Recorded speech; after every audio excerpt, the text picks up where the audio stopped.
Sa bawat paglalakbay natin sa buhay, may mga pagkakataong kailangan nating piliin kung hanggang saan ang ating ibibigay, ang ating puso't pananampalataya, gaano ba kalalim ang ating paghangad sa Diyos. May isang lumang kwento mula sa Biblia ang magbibigay liwanag dito.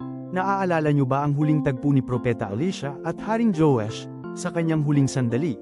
Inutusan ni Elisha si Haring Joash na hampasin ang mga palaso sa lupa. Hampasin mo pa, sabi ni Elisha. Ngunit, 3 beses lang siyang hamampes at huminto. Ito'y simbolo ng kanyang limitadong pagnanais na makamit ang buong tagumpay, isang desisyon na nagpabago sa lahat. Mga minamahal, tandaan natin ang sinasabi sa 2 Hari Kabanata 13, talata 11, dapat kang bumato ng 5 o 6 na beses. Hindi lang ito tungkol sa digmaan, kundi sa ating paglalakad kasama ang Diyos, sa ating pag-ibig, paglilingkod, at pananampalataya. Huwag tayong maging kontento sa sapat na. Ibigay natin ang buong buo, dahil ang pagmamahal ng Diyos ay walang hanggan at nararapat sa ating lubos na pagtugon. Sa bawat hamon, patuloy nating ipahayag ang ating buong puso at hangarin ang kanyang ganap na biyaya. Naway ang pag-ibig ang maging sandigan natin sa bawat hakbang.